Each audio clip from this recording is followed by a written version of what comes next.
Mariama Ba, Une si longue lettre, 16e partie.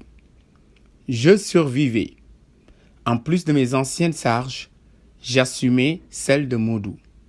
L'achat des denrées alimentaires de base me mobilisait toutes les fins de mois. Je me débrouillais pour n'être pas à court de tomates ou d'huile, de pommes de terre ou d'oignons, aux périodes où ils se raréfiaient sur les marchés. J'emmagasinais des sacs de riz Siam dont les Sénégalaises raffolent. Mon cerveau s'exerçait à une nouvelle gymnastique financière.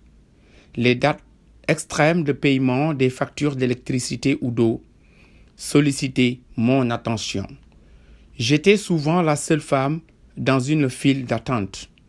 Remplacer serrures et loquets des portes détraquées, remplacer les vitres cassées était ennuyeux autant que la recherche d'un plombier pour secourir les lavabos bouchés. Mon fils Maodo Fall rouspétait pour le remplacement des ampoules brûlées. Je survivais. Je me débarrassais de ma timidité pour affronter seul les salles de cinéma. Je m'asseyais à ma place avec de moins en moins de gêne. Au fil des mois, on dévisageait la femme mûre sans compagnon. Je feignais l'indifférence alors que la colère martelait mes nerfs et que mes larmes retenues embuaient mes yeux. Je mesurais au regard étonné la minceur de la liberté accordée à la femme. Les séances de matinée au cinéma me comblaient. Elles me donnaient le courage d'affronter la curiosité des uns et des autres. Elles ne m'éloignaient pas longtemps de mes enfants. Le cinéma, quel dérivatif puissant à l'angoisse. Films intellectuels, athèses, films sentimentaux, films policiers, films drôles, films à suspense furent mes compagnons. Je puisais en eux des leçons de grandeur, de courage et de persévérance. Ils approfondissaient et élargissaient ma vision du monde grâce à leur apport culturel. J'oubliais mes tourments en partageant ceux d'autrui. Le cinéma, distraction peu coûteuse, peut donc procurer une joie saine. Je survivais. Plus je réfléchissais, plus je savais gré à Modou d'avoir coupé tout contact.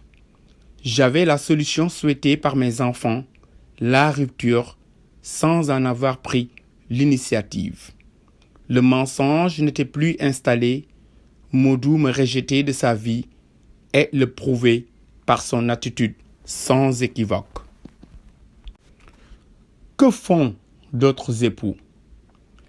Ils pataugent dans l'indécision. Ils s'imposent une présence là où ne résident plus leurs sentiments et leurs intérêts. Rien ne les ébranle dans leur foyer. La femme paraît, le fils plein d'élan tendre, le repas servi agréablement, il reste de marbre. Ils ne souhaitent que la valse rapide des heures. La nuit, prétextant fatigue ou maladie, ils ronflent profondément. Comme ils saluent avec empressement le jour libérateur qui met fin à leur calvaire. Je n'étais donc pas trompé. Je n'intéressais plus Modou et le savais. J'étais abandonné, une feuille qui voltige, mais qu'aucune main n'ose ramasser, aurait dit ma grand-mère. Je faisais face vaillamment. J'accomplissais mes tâches. Elle meublait le ton et canalisait mes pensées. Mais le soir, ma solitude émergeait, pesante. On ne défait pas aisément les liens ténus qui ligaturent deux êtres. Le long d'un parcours jalonné d'épreuves, j'en faisais l'expérience, exhumant des scènes, des conversations, les habitudes communes ressurgissaient à leurs heures. Me manquaient atrocement nos causeries nocturnes. Me manquaient nos éclats de rire délassants ou complices, me manquaient comme de l'opium nos mises au point quotidiennes. Je me mesurais aux ombres. L'errance de ma pensée chassait tout sommeil.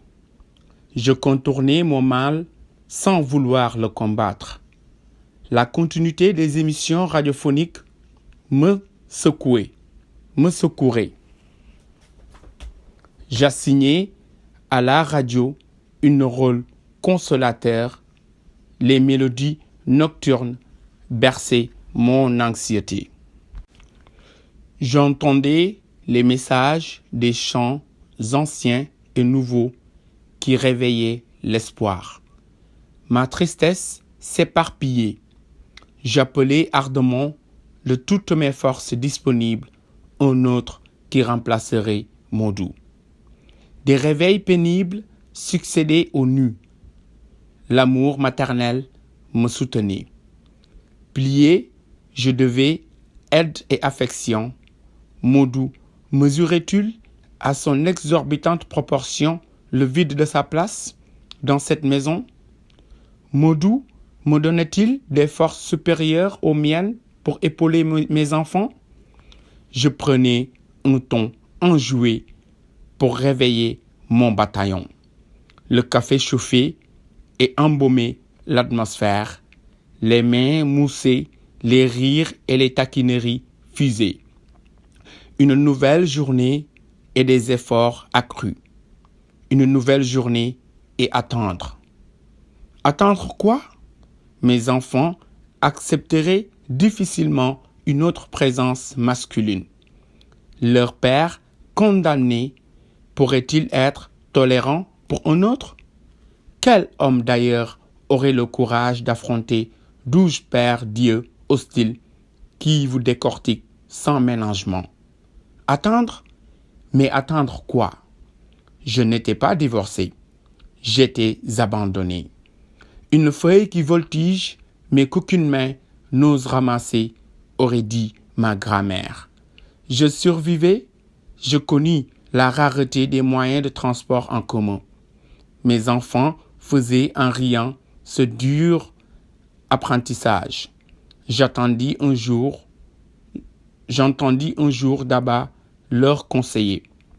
Surtout, ne dites pas à maman qu'on étouffe dans les cars aux heures de pointe. Je pleurais de joie et de tristesse mêlées. Joie d'être aimé de mes enfants, tristesse d'une mère qui n'avait pas les moyens de changer le cours des choses. Je te contais alors sans arrière-pensée cet aspect pénible de notre vie, tandis que la voiture de Modou promenait Dame Belle-Mère aux quatre coins de la ville et que Bintou sillonnait les routes avec une Alfa Romeo, tantôt blanche, tantôt rouge. Je n'oublierai jamais ta réaction, toi, ma sœur. Je n'oublierai jamais la joie et la surprise qui furent miennes lorsque, convoqué chez la concessionnaire de Fiat, on me dit de choisir une voiture que tu te chargeais de payer intégralement. Mes enfants poussèrent des cris joyeux en apprenant la fin proche de leur calvaire, qui reste le lot quotidien de bien d'autres élèves. L'amitié a des grandeurs inconnues de l'amour. Elle se fortifie dans les difficultés, alors que les contraintes massacrent l'amour. Elle résiste au temps qui lasse et désunit les couples. Elle a des élévations inconnues de l'amour. Tu m'as porté en aide tes privations, toi la bijoutière. Et j'appris à conduire, domptant ma peur. Cette place étroite entre le volant et le siège fut mienne. L'embrayage aplati fait glisser les vitesses. Le frein ralentit l'élan et pour foncer, il faut appuyer sur l'accélérateur. Je me méfiais de l'accélérateur. À la moindre pression des pieds, la voiture s'élançait. Mes pieds apprirent à danser au-dessus des pédales. Je me disais au moment de découragement, pourquoi cette Bintou au volant et pas moi? Je me disais ne pas décevoir Aïssatou. Je gagnais cette bataille des nerfs et du sang-froid. Je décrochais mon permis de conduire et de mise au courant. Je te disais, et maintenant, mes enfants sur le siège arrière de la Fiat 125, couleur crème, grâce à toi, mes enfants peuvent toiser l'opulente belle-mère et la frêle enfant dans les rues de la ville. Modou, surpris, incrédule, inquiété sur la provenance de la voiture, il n'accepta jamais sa véritable histoire. Il croyait, lui aussi, comme la mère de Maodo, qu'une bijoutière n'a pas de cœur. Fin de la 16e partie.